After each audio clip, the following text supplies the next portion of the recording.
So it's probably been a while since you guys heard my voice. I have been out of doing this for a while. Editing is alright. Things are kind of crazy, but realistically, we're still going. That said, this is a AC that was inspired by another YouTuber whose link will both be in the description and be posted somewhere here on screen in a second. Check him out if you like this concept, because his is arguably way better than mine. Plus, he's way better with it. So what you're going to see after I post this, the version he runs typically runs a Zimmerman, and it's a completely different frame. But the principle is the same. You have two shields, a main weapon, and the pulse blade. This operates exactly as you think it does, but just to show off the basic idea, we're going to jump over into the test. Okay, so first, typical Armored Core stuff. Let's load the opponent. I'm just going to turn this off for now. Okay, the idea is simple. Shield is needed in mid. I use the parry shield. Use whatever shield you like. These will cause people to get ACS if they run through them, which let's see if we can hit this guy with one. No. Okay, there you go. So when they bust, either via the enemy coming through them or not, it'll load at the ACS. The other weapon helps build this, no matter what it is, and your classic melee cancels are what make this. So this sort of stuff into that. Extra safety, this sort of stuff. And it makes it kind of difficult to deal with. You can also, of course, get the classic break from the usual suspects. Well, when I'm not being stupid about it anyway. The usual suspects, and then go in for the usual pulse blade 2-hit. It does a lot of it. Just so you get an idea of how much damage that can be, let's go ahead and...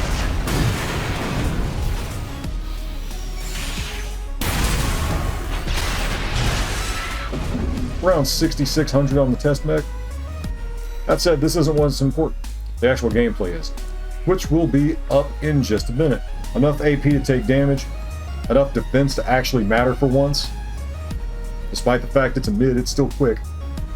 The attitude recovery is the weakness in my opinion. Typical lightweight pilot problems. Target tracking is good.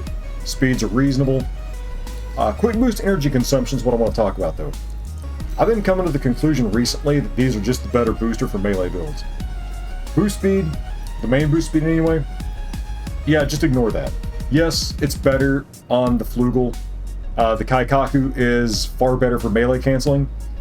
And just because of speed almost being irrelevant when it comes to consumption. So their quick boost is roughly in the same ballpark. It's not exact, but it's close enough. The difference in the melee attack thrust is only 1,000. That's significant, but not enough to matter. But look at this. Your AB energy consumption is significantly less with the Kaikaku, significantly less with the melee attack consumption, and this just means you have better chase down, despite what the other might have in speed.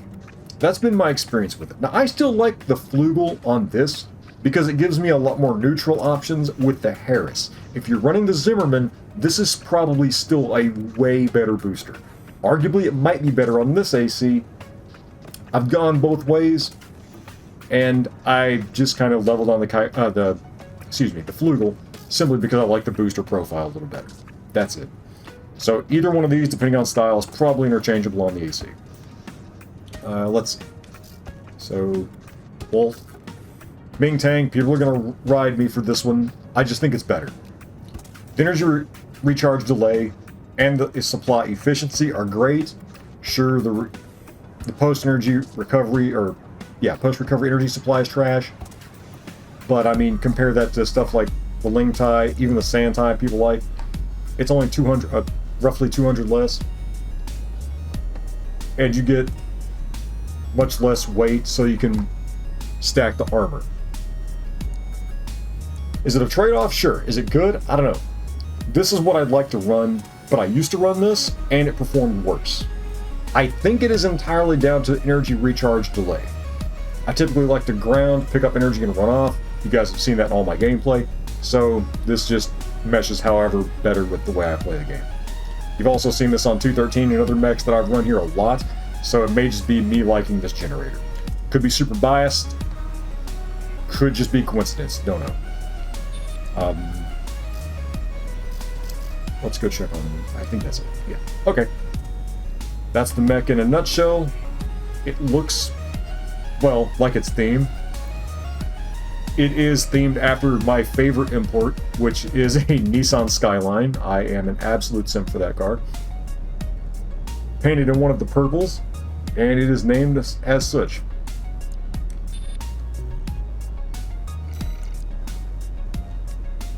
What can I say? There it is. And with that, let's get to the actual footage you guys came to see.